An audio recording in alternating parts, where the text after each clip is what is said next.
유동열의 안보전선입니다. 안녕하십니까? 네, 안녕하십니까? 네. 최근에 북한 붕괴가 임박했다는 얘기도 있고 어쨌거나 최고위층 외교관이 북한을 벗어난 것은 사실로 보입니다. 이 문제 좀 심층적인 분석 부탁드립니다. 예, 그 지난 이제 17일 날 우리 통일부에서 공식적으로 발표를 했습니다. 네. 그래서 주 영국 북한 대사관의 그 공사가 가족과 함께 국내 입국했다라고 네. 확인시켜줬기 때문에 이제 확인이 되었고요. 여기서 이제 우리가 관심을 가져야 할 것은 이 그 대사관에서 2인자 위치에 있는 이 태공사가 왜 탈북을 했느냐, 네. 탈북을 해서 이제 한국으로 입국했느냐 하는 그 배경을 좀 살펴봐야 되는데, 먼저 이 태공사가 영국 주재 대사관에서의 그 역할과 유상을 좀 말씀드릴게요. 네, 태영호 공사죠. 네. 그렇죠. 예. 이 태공사는 이제 공식적으로는 그 서열 2위입니다. 그래서 이제 주 북한 영국 대사, 주 영국 북한 대사관에 대사가 있고 대사 밑에 이제 공사 2인자입니다. 2인자인데 이분이 하는 일은 뭐냐면은 통상적인 외교관으로서의 영사 업무 이외에도 제일 중요한 업무가 뭐냐면 대사관 직원들을 대상으로 쉽게 말하면 정치 사상적으로 조직 지도를 하는 겁니다. 쉽게 말씀드리면 사상적으로 교육을 시키고 제대로 활동을 하고 있냐 안냐를 감시하고 감독하는 역할을 하고 있는 중요한 인물이에요. 이런 인물은 이제 북한 정권의 상당한 신임을 바탕으로 그런 보직을 받는 거죠. 그래서 이제 북한의 그 해외 주재 대사관에는 대사가 있고 공사도 있지만은 거기에는 국가안전 보위부에서 파견되는 감시요원이 와 있고 또 당에서 나온 또 외압을 일꾼도 있고 말이죠. 그래서 상당히 이제 상호 그 감시 체제를 가지고 있기 때문에 사실상 그 탈북 자체가 상당히 어려운 상황입니다. 근데 그럼에도 불구하고 그것도 단신 탈출이 아니라 그 가족과 함께 나왔다는 것은 뭘 의미하냐면은 영국 그 주재 대사관 내에서 이 태공사의 그 위치가 바로 그걸 감시 감독하는 사람이 탈출했어요. 네. 그렇기 때문에 비교적 용이했다는 거죠. 용이했다는 것이고, 그럼 두 번째 이 사람이 하는 일은 또 뭐냐면 그 대사관 관련해서 재정자금도 관리를 했다고 알려지고 있습니다. 그렇기 때문에 이제 비자금 관리서는 뭐 나오는데 비자금 관리는 영국 서는 게 아니라 그 스위스에 있는 북한 대사관에서 주로 비자금 관리를 많이 하고 있거든요. 물론 분산 배치되어 있지만 그래서 이분의 유산으로 볼 때 실질적으로는 그 영국 대사 주재 북한 대사보다도 실질 서열은 더 높다. 더 위다. 네. 형식적으로는 이 두 번째 위치에 있지만 실질적으로는 더 강력한 권한을 행사했던 그러한 인물이다. 네. 이렇게 봐주시면 되겠네요. 언론 보도에 의하면은 이 태공사 이외에 김모라고 또 다른 북한 외교관이 이른바 유럽 내 김정은의 통치자금 4천억 원을 들고 지금 어디론가 사라졌다 이런 얘기가 있습니다. 저는 이제 그러한 보도에 대해서 저는 뭐 그 사실 여부를 확인할 수 있는 위치나 권한이었기 때문에 네.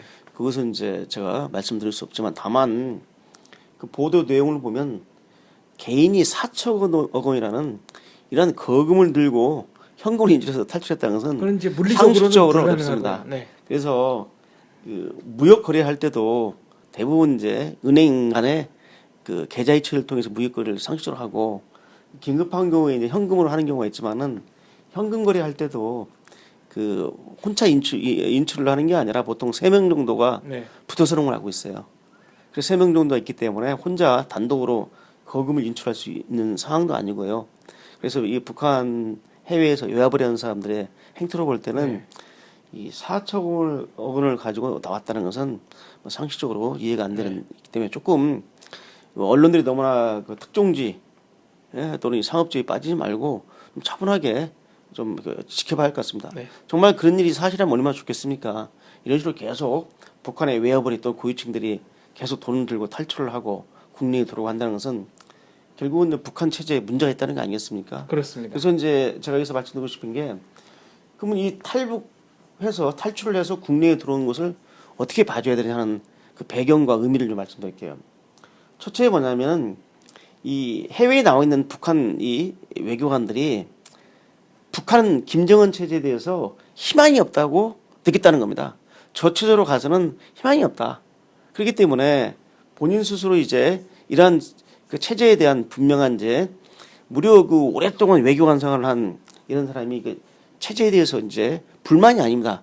체제에 대한 근본적인 회의감을 갖고 이제 이 체제로서는 희망이 없다. 미래가 없다는 거죠. 그래서 그 이제 탈출해서 국내 입국한 것으로 보고 다만 이 문제는 어떤 문제냐면 결국은 북한 정권의 김정은이 공포 정치를 하지만 북한 정권의 고위층이라든지 해외에 나와 있는 외교관들을 관리하고 통제하는 시스템에 구멍이 생겼다라는 것은 분명합니다.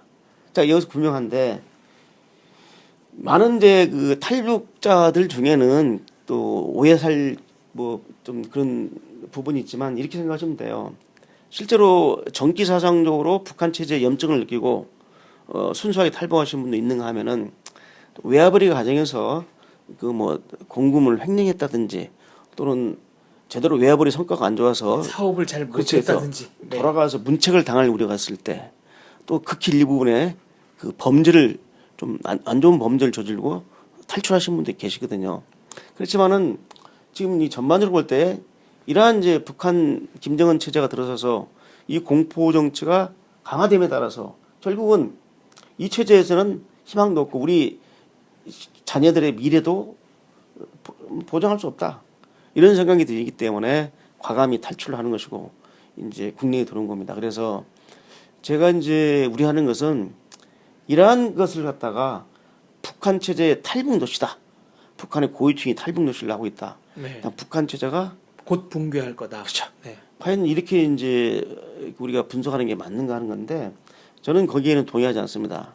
분명한 것이 이러한 일련의 그 탈북 그 사태가 결국은 아까도 말씀드렸지만 북한 김정은 체제에 대한 회의와 그 다음에 그 체제에 대한 그 미래에 대한 불확실 때문에 나오는 거지만은 여기서 지금 볼 때 중요한 게 뭐냐면 붕괴로 가지 않는다는 이유가 뭐냐면은 저도 빨리 북한 김정은 체제가 붕괴돼서 남북이 통일되고 북한 주민들이 자유와 그 개인의 가치를 창발시킬 수 있는 이러한 체제로 오는 것을 저는 환영합니다. 그런데 현실적으로 지금 북한 전체 인구가 2,350만 정도 추산하는데 그 한국 전쟁 이후에 60년대 이후에 국내 북한을 탈출해서 국내 입국한 숫자가 아직 3만 명이 안 됩니다.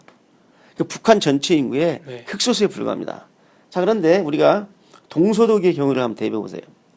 동소독이 2차 대전 이후에 분단됐을 때 동독에서 소독으로 탈출한 인원이 그 분단된 지 5년 만에 그건 15에서 20만 명에 달했습니다.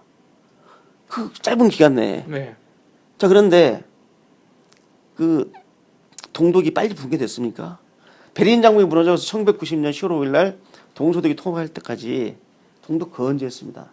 건재했는데 그동안 그 동소독이 분단돼 가지고 동소독이 통합될 때까지 그 기간 동안에 쉽게 말하면 동독이 서독으로 탈출한 숫자가 무려 480만 명입니다.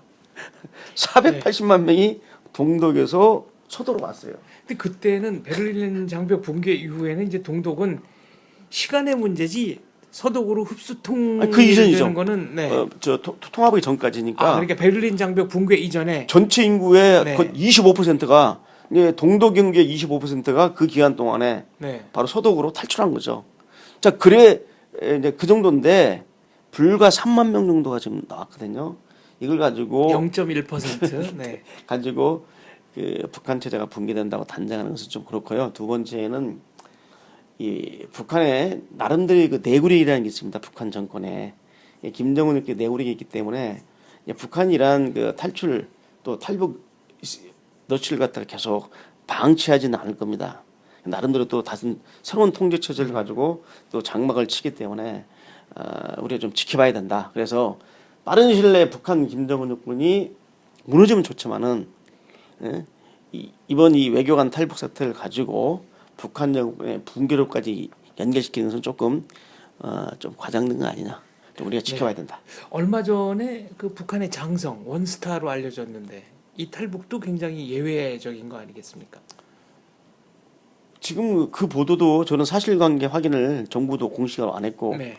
뭐 저도 확인할 수 있는 위치가 아니기 때문에 말씀을 드리겠지만 네.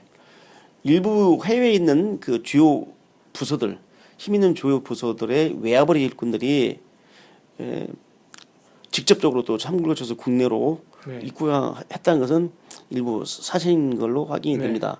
그렇지만은 이제 정부 당국이 이러한 탈북 그 인사들이 몇 면에 대해서 낱낱이 공개하지 못하는 이유가 분명히 있을 겁니다. 있겠죠. 네. 그렇기 때문에 우리가 자꾸 누가 탈북했다 이렇게 이제 선정적으로 경쟁적으로 보도하는 것은 좀 팩트 확인이 좀 네. 더 필요한 부분이고 우리는 앞으로 이러한 그 탈북 사태와 대량 탈북의 그런 사태를 맞이했을 때 어떻게 우리가 대응해야 되느냐 또 어떻게 남북 간의 통합으로 갈 것인가 하는 문제를 대비하는 것이 더 이 시점에서 중요하다. 그래서 남북 통합에 대비한 또 북한 급변 사태를 가정해서 남북 통합에 대비한 또 대량 탈북 난민을 어떻게 할 것인가에 대한 연구를 더 진행하는 것이 통일 대비에 중요하지 않은가, 중요한 것이 아닌가 하는 생각을 가져봅니다.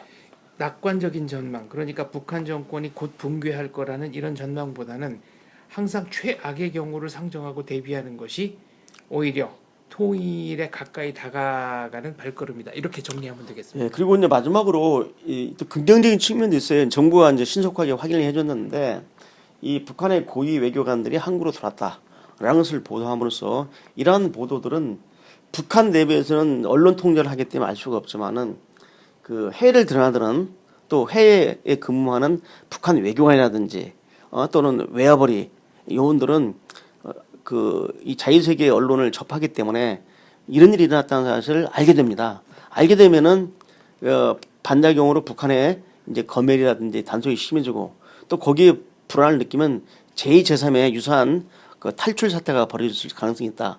그래서 긍정적으로 작용하는 면도 있다고 봅니다. 알겠습니다. 북한 최고위층이 심정적으로 동요하고 있다. 이 사실에는 변함이 없는 것 같습니다. 그렇죠. 동요하고 있다고 네. 봐야 되죠.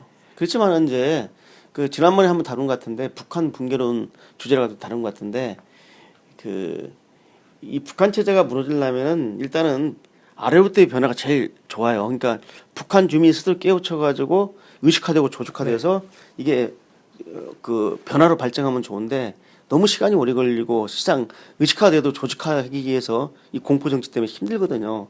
그러다 보면 이제 위로부터의 변화가 있어야 되는데 위로부터의 변화라는 것은 뭐 쿠데타라든지 이런 방식인데 그것도 어렵고 결국은 지금 우리가 단기간에 노릴 수 있는 것은 김정은의 건강 이 건강이 갑자기 악화돼서 심장 질환이 생겨서 뭐 자연 사는 경우라든지 아니면 공포 정치가 극에 달하면 결국 측근에게 암살 같은 네. 이런 방식에 의해서 아마 북한이 돌발 사태에 의해서 김정은이 무너지는 이런 경우도 상정할 수 있기 때문에 아까 말씀드린 대로 우리가 이러한 사태를 대비해서 이런 사태가 현실로 다가온다면 우리가 어떻게 이것을 갖다 효율적으로 소위 그 부작용을 최소화하면서 남북 통합으로 갈 것인가 네. 하는 문제를 연구하는 것이 중요하고 지금 연구된 상황도 더 발전시켜야 할 필요가 있다 생각이 됩니다. 알겠습니다. 말씀 잘 들었습니다. 감사합니다.